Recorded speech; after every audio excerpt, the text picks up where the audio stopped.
be and why? No. She has a weird question. I'd be a chocolate-covered strawberry, and I wouldn't be organic. I'd be made with pesticides because I'm a little toxic. I thought about it last night. What's your name? Oh. I know, you got chocolate strawberry. Strawberry. My name's Elena. It's not the typical way most would envision a form to begin. But after 40 plus years of work, many involved believe something new had to be done. Union Assembly last Wednesday kicked off Ethnic Studies Now, the first of a three-part series held at Stevenson College. The forum hoped to discuss the topic of ethnic studies at UCSC, a topic which many students of color thought was long overdue. Since the first graduation, there has been an organizing going on for ethnic studies, and I don't know what, 30, 40 years later, there still is none. So that is problem number one.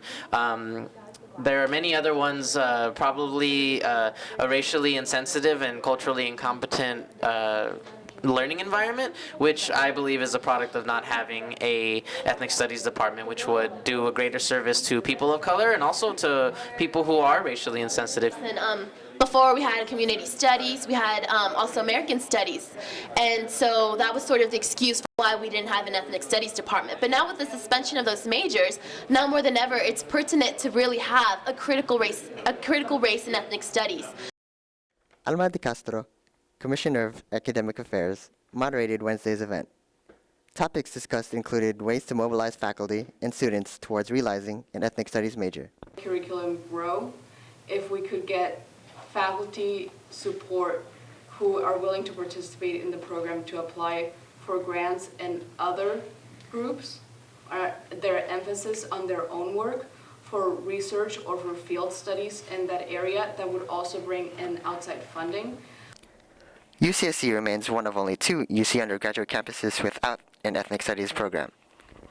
Over the past 2 years, the Academic Senate and the American Studies faculty moved to suspend both the Community Studies and the American Studies programs respectively, 2 programs which offered many ethnic-related curriculum.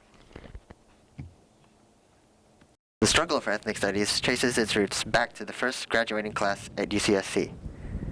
In 1969, students took over the first graduation ceremony to protest what they saw were acts of discrimination against students of color on campus. Recent developments in the fight for ethnic studies date back to the March 2nd protests. Students and faculty showed up with a list of demands for an ethnic studies program. One faculty member who showed up that day was Professor of Literature Christine Hong.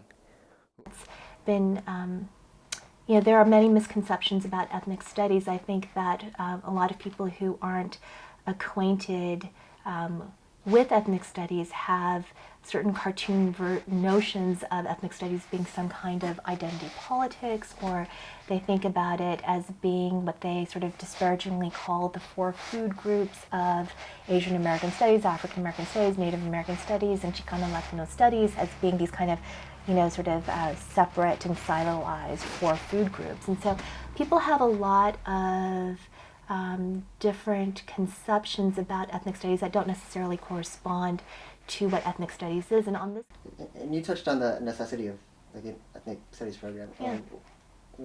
Backing up, why is it necessary to have such a program? Well, okay.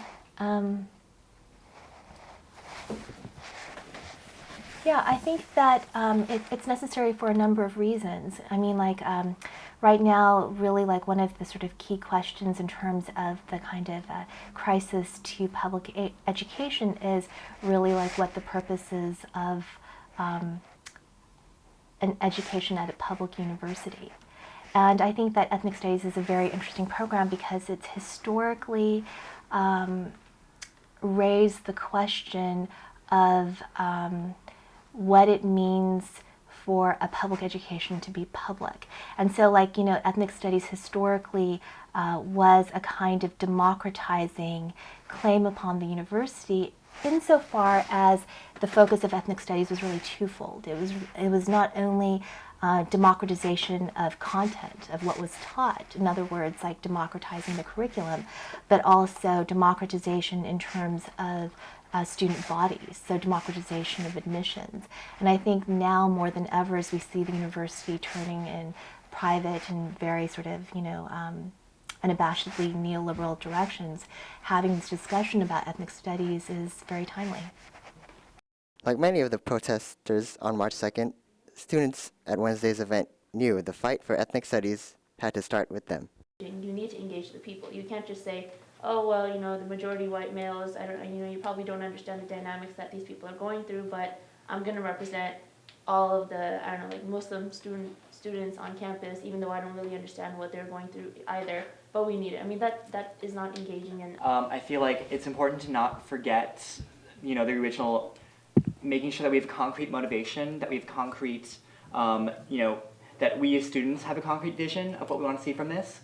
Because I know from personal experience that when you're bringing stuff to these bodies, dysfunctional as they possibly are, you're just going to blow you off if you don't have anything concrete. The final two events were held on the 18th and the 20th at the Silverman Conference Room at Stevenson College and the College 8 Red Room, respectively. I'm Lloyd Alaban, reporting for Banana Slug News.